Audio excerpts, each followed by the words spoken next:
how do I actually trust what I'm seeing? How do I trust what I'm hearing? What is true, what's factual, what is AI, what's even real, One thing can be happening, but two different stories are coming from it. what is on your algorithm might not be what is on my algorithm per se. Where the money starts making the decisions rather than like what is actually needed. CNN hiring influencers or independent journalists with their boots on the ground is the same as Blockbuster mailing DVDs.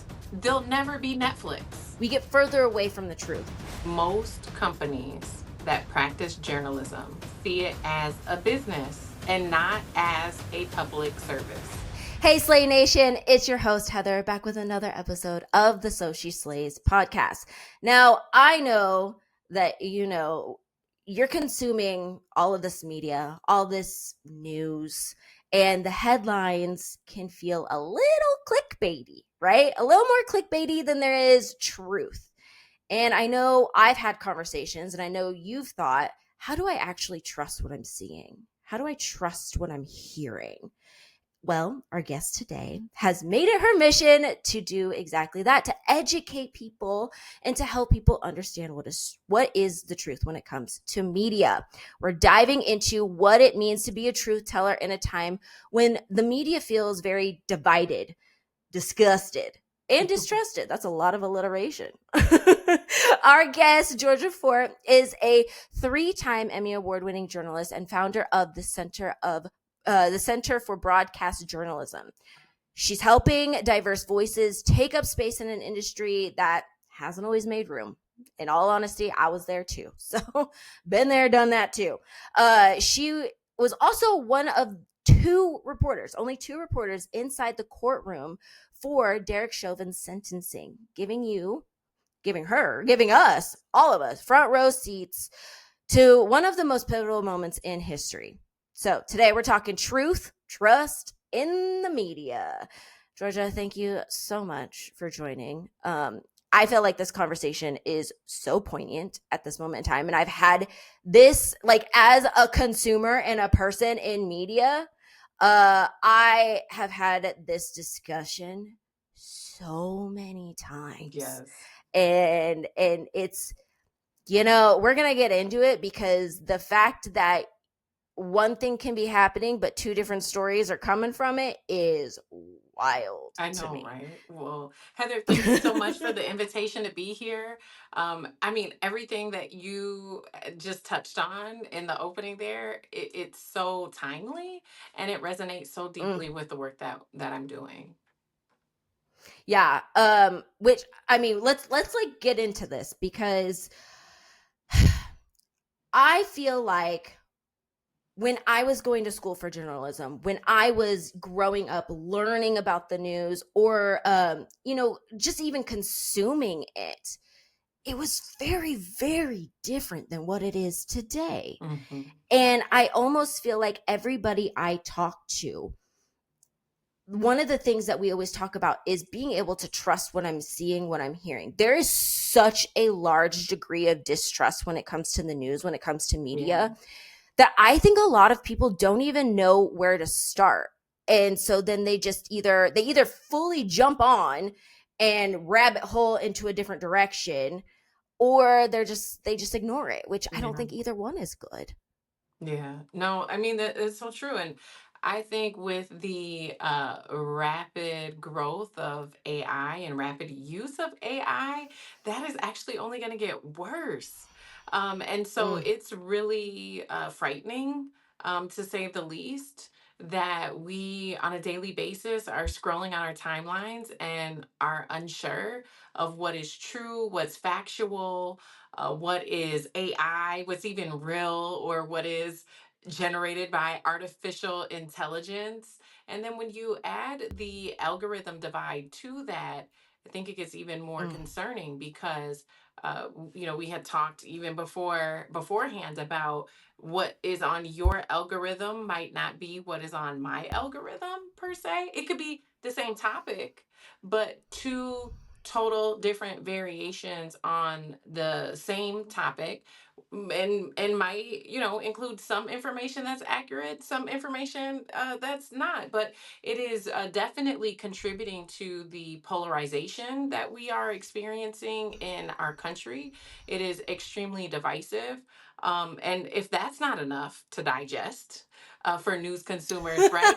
Then we have the government that is overstepping and influencing editorial decisions and on air talent Mm. decisions as well. And so I think that folks should not be scared, right? Like, but they should be aware, and they need to start to, with that awareness, become activated to make different choices with how they're consuming news and information.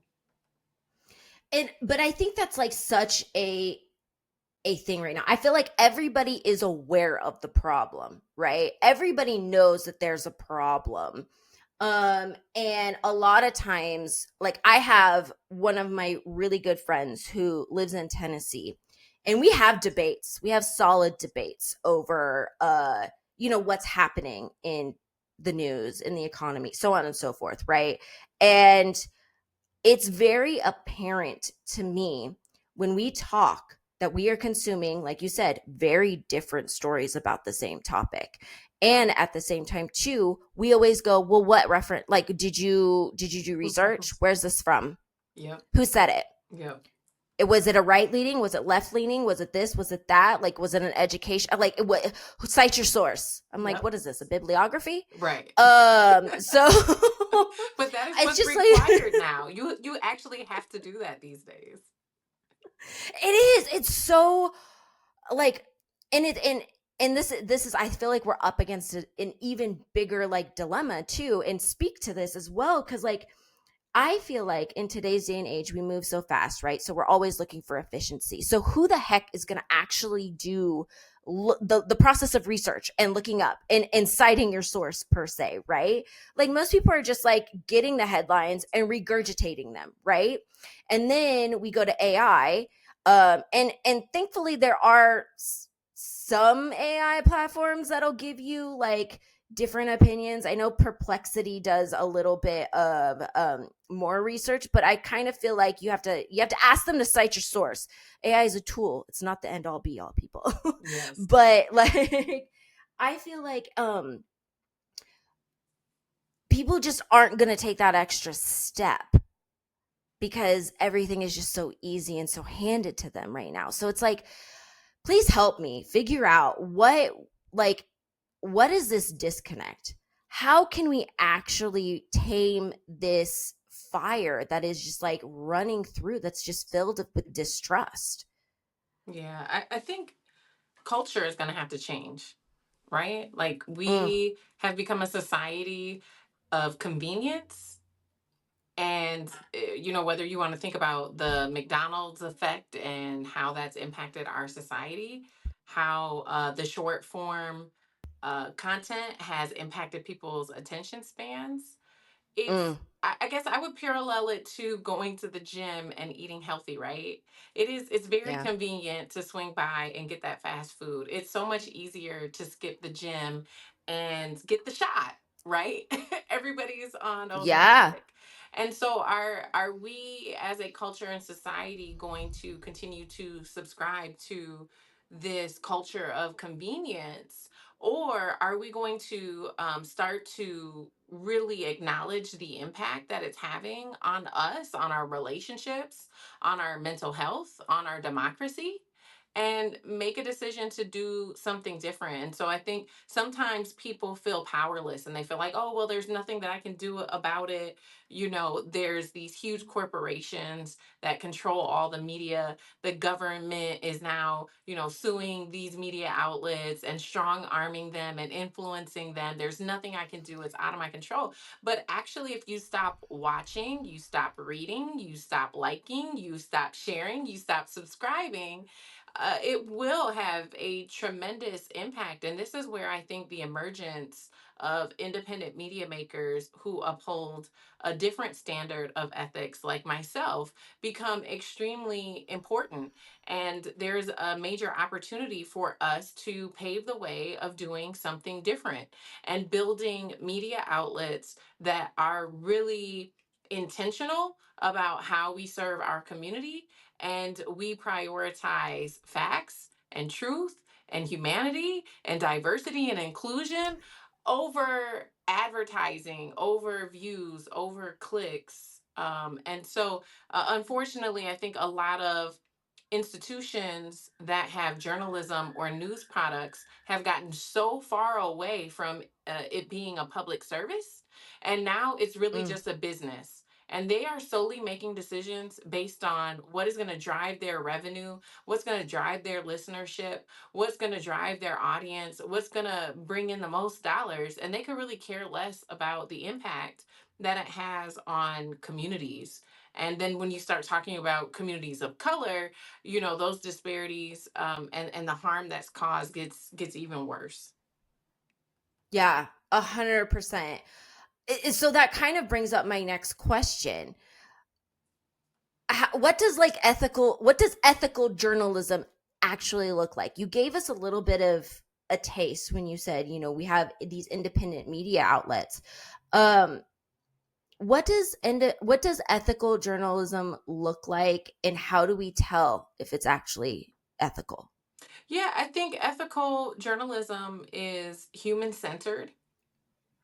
Mm, I think that it is journalism that centers accuracy, truth. mm-hmm. And even if that means that it's not going to get a ton of clicks, it's not going to get a ton of likes, right?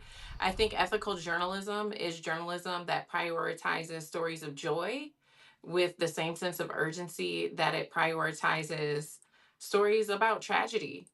And when I think about the ethics of journalism, and in a traditional sense, we were, taught in J school to be objective, to be unbiased. And I want to challenge people to really ask themselves, is that even humanly possible? And Mm. if it is humanly possible to be neutral on something, to what degree? And to take that one step further, to what degree is that even reasonable, logical, or productive? And what I mean by that is, for example, we'll use school shootings. Okay. Should we be neutral and objective and unbiased about school shootings? When we are talking about the mass slaughtering of innocent children, that act of violence, does it really deserve neutrality? And is that ethically or morally just?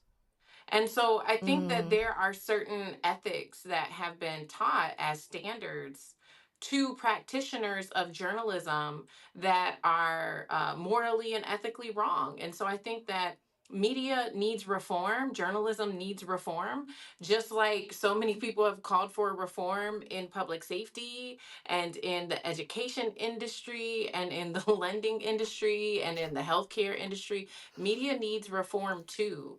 And so when you talk about ethical journalism, we not only started out with the foundation of ethics, in my opinion, that did not serve humanity.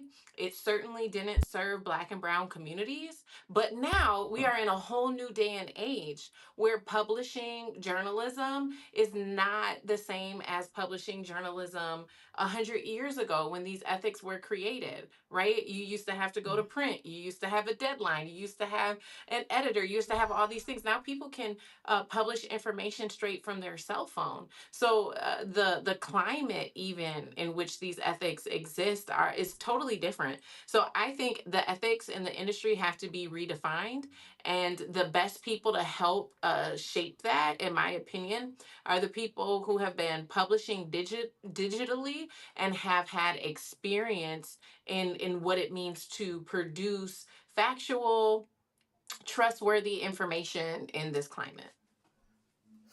And that kind of, okay, so yes, all of the above. And I feel like where we're headed into when it comes to these conglomerates that are these huge news stations, these huge outlets, they're starting to turn to the quote unquote boots on the ground content creators to get this information.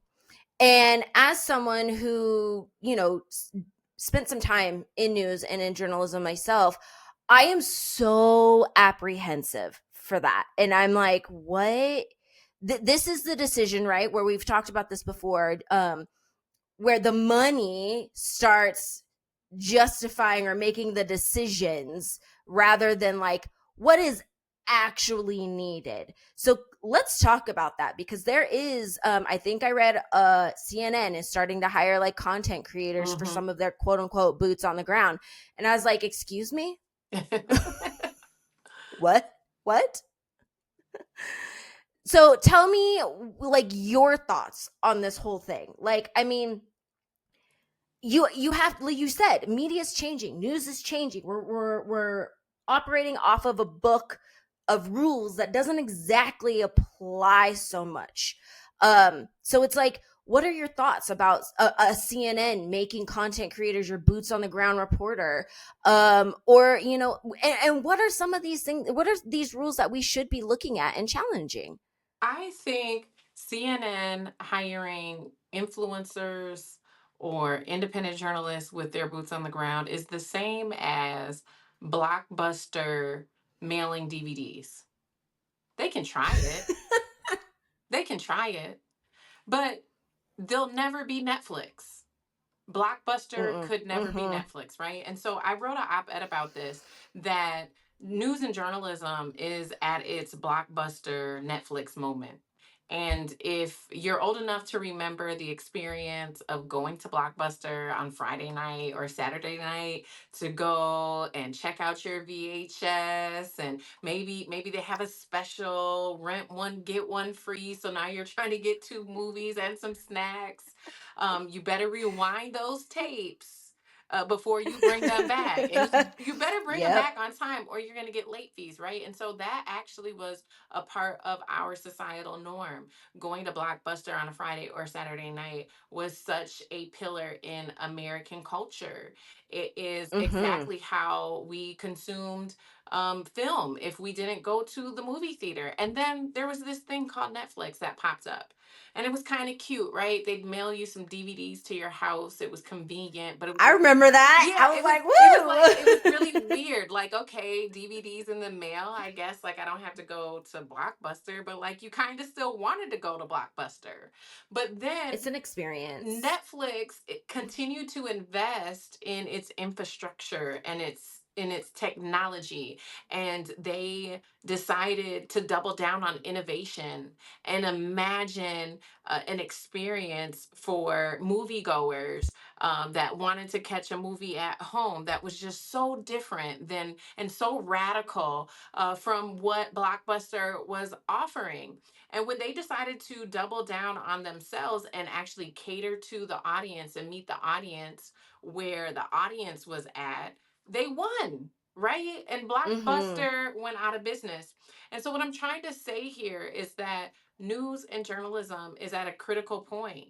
We are at that blockbuster moment where the mainstream media of the world, the blockbusters of the world, have to either make a decision to partner with, merge, acquire, adapt to the innovation that's happening in independent journalism, or these outlets are going to get left behind because the people in this world are saying, we don't want it that way anymore. We would rather Mm-hmm. subscribe to independent journalists who don't have the resources to cover all of the things that you guys cover, but who have the heart and the courage to be honest about where they stand on issues, that have the empathy to actually connect with the people that they're telling stories about. the people are saying that they want to get their news and information in a different way. And so, mainstream media, when we see things like CNN hiring influencers, it's a huge signal that they're trying to adapt to the innovation that is happening because they don't want to get left behind. Now, will it work? I don't know, because I think that you can try, you can create a position to try and meet the moment, but if you actually don't reform the infrastructure and the standards and the culture within it, what you're going to get is influencers who then produce and regurgitate the same type of content that you've been Mm-hmm. producing, right? And so I'm not sure that it will work, but I certainly think that they're trying. They're doing what they can to try and not get left behind.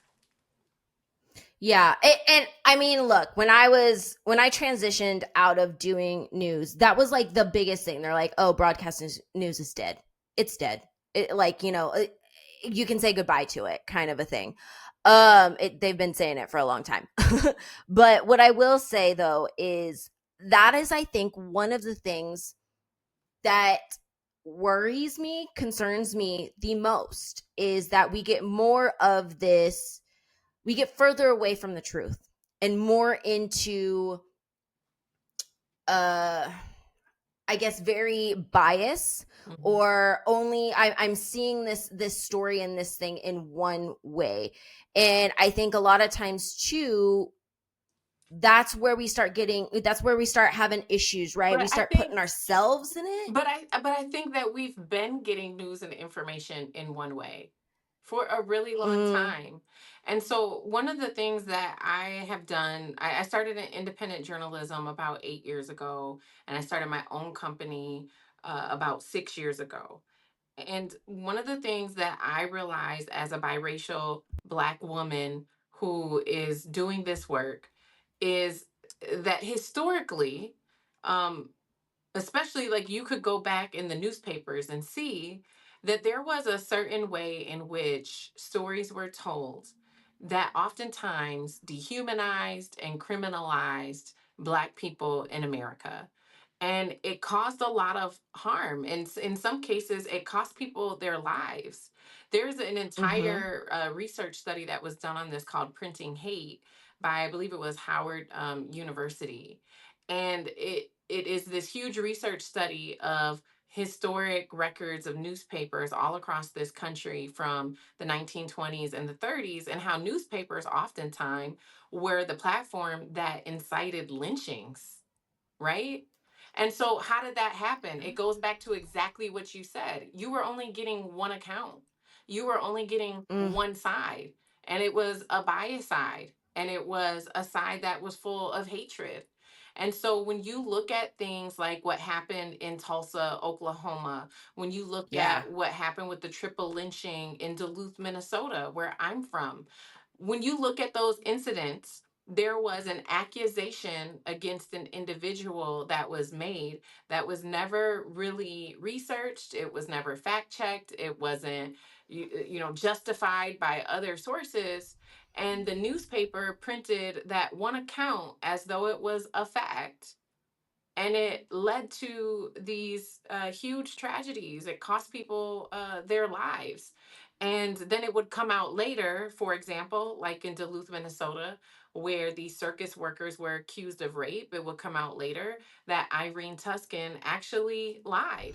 She didn't want her parents to know that she had been active with her boyfriend, right? And so that actually cost three men their lives. And so, I think that, yes, I'm not saying that it's the answer for us in this modern climate to have platforms that are leaning one way and only telling one side of the story. But I think that we need to put that conversation in context, that historically, Mm, this has already been happening.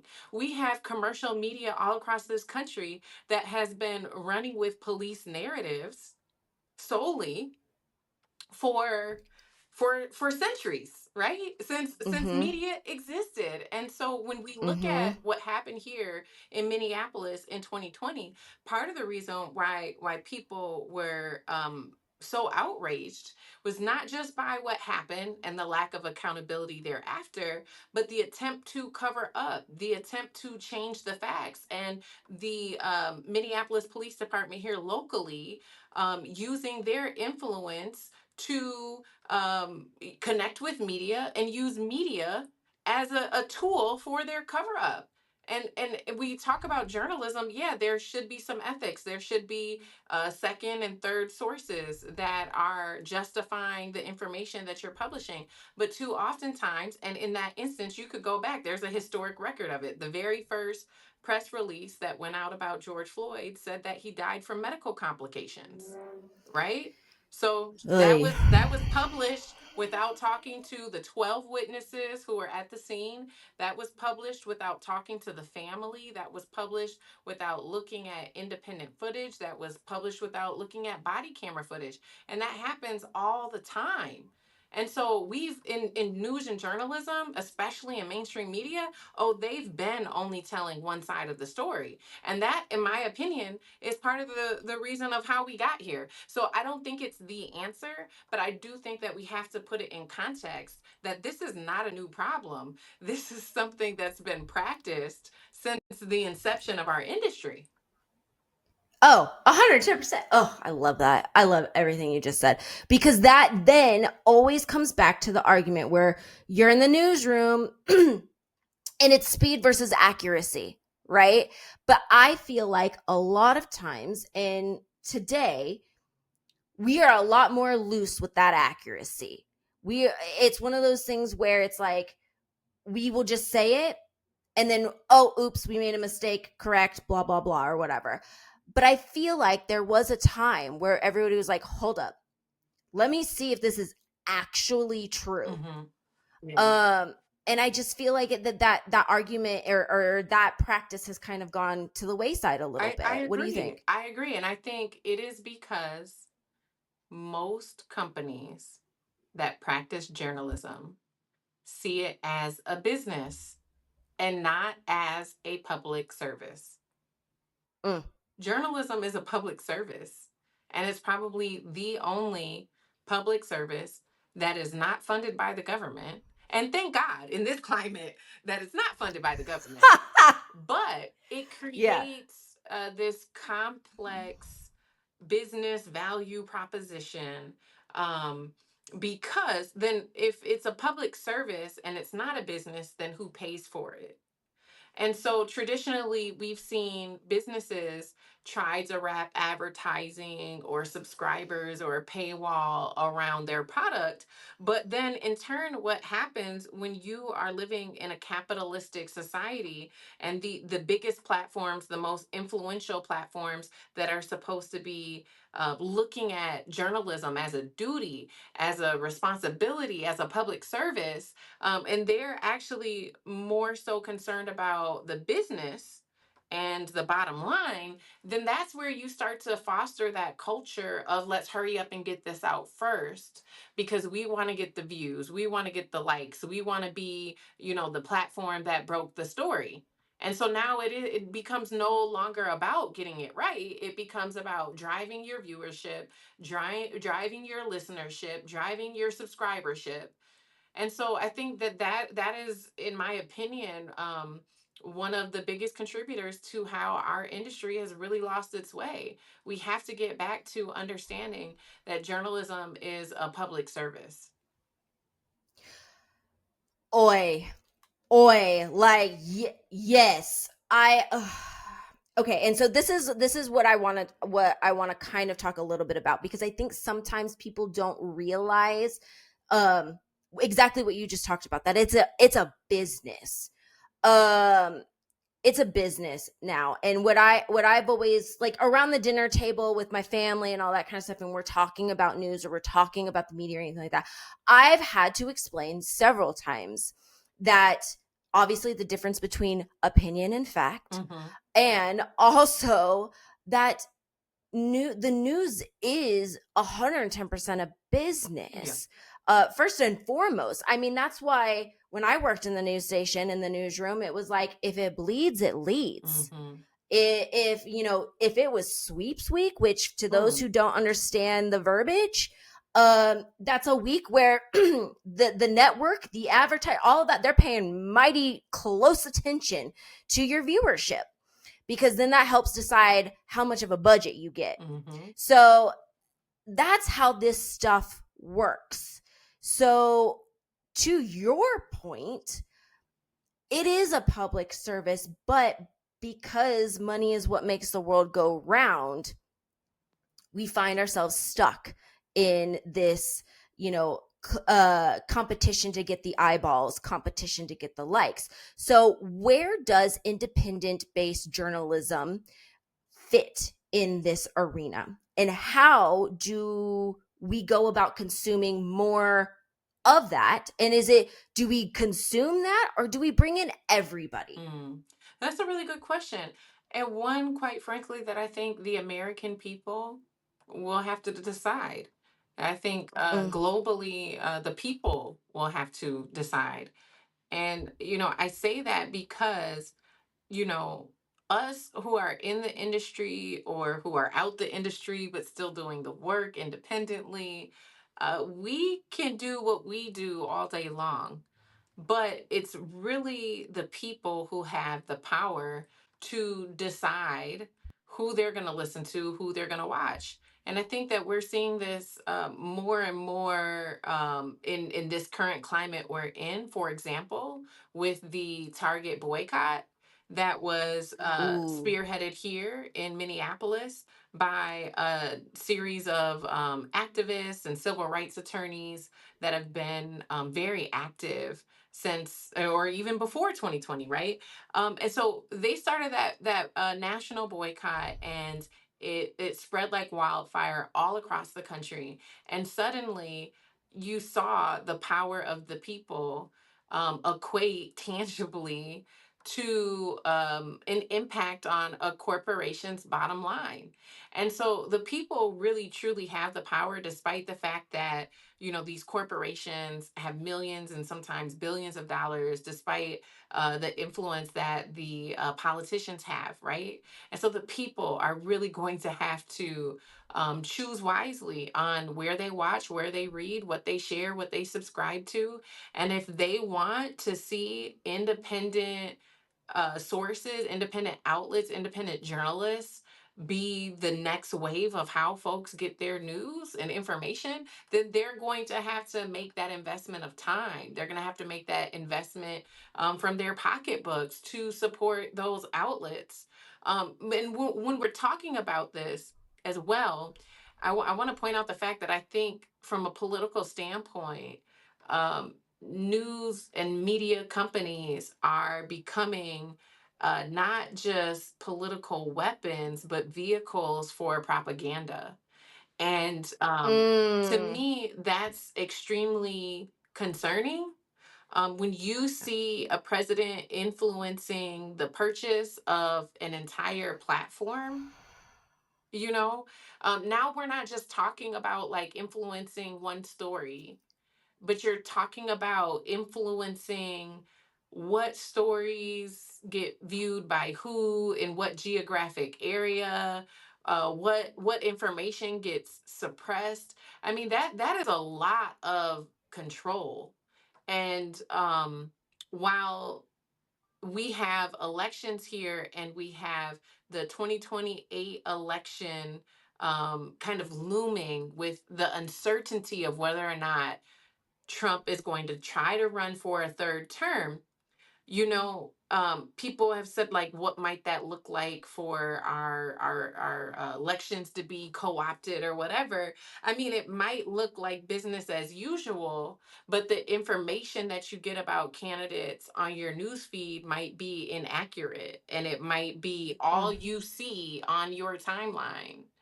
And I don't mean to sound like a conspiracy theorist. If I do, I don't know, maybe people are following. But I'll give you a tangible example, right, of how Yeah. platforms have been influenced. So when Charlie Kirk was assassinated, most Americans actually saw the assassination happen. So the question that I have is, why was that not censored? If that video, if that type of violence typically is behind, a censored screen where you have to like Mhm. consent Mhm. and click to actually watch Yeah. it. For me, the way it showed up on my timeline and everybody I know, there was no censorship. It was actually shown to us. And so I think that was an example that I experienced on interacting on these platforms where I said, wow, this violated the supposed guidelines of all of these platforms, but yet and still it was allowed to be presented to the world. And so I think that that's a tangible example of how this administration is influencing what we are allowed to see and what we're not allowed to see. And I think that we're going to see that intensify the closer that we get to 2028. Oi. Oi. That is such a good example because I think people have to make the conscious effort to remind themselves that what you see on your timeline, one, is different from what other people are seeing on their timeline. Two, the algorithm feeds to what it is you Yep. are interested in, what it is you interact with. Um, so remembering those two things, but I also think you make a solid point that I honestly didn't even think about when it comes to what it is we're seeing, but how we're seeing it. Mm-hmm. And I feel like that's some solid food for thought right there. To kind of wrap up this interview, I have 3 rapid fire questions for you. So what? Let's get started with the first one. The first one is, what story do you wish more people paid more attention to? I wish people paid more attention to stories of joy. You Mm, mentioned it earlier. You said, if it bleeds, it leads. And it's like, but why yep. is that? I mean, mainstream media thrives on that analogy because that's what drives viewership. That's what drives numbers. That's what drives advertisement.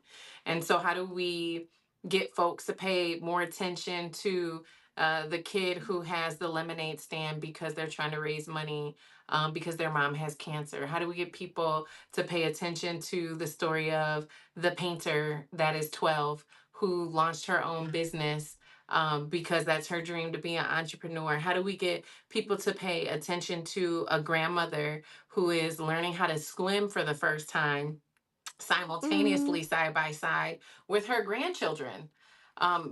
These are stories that we do on our platforms, and sometimes we do get a lot of engagement and response to them. But quite frankly, it's never the same response that we get to the stories that are about the tragedy. So I wish people would pay more attention to stories about joy. mm. Agreed. Agreed. What's the most overused phrase in media right now? Mm, Trump.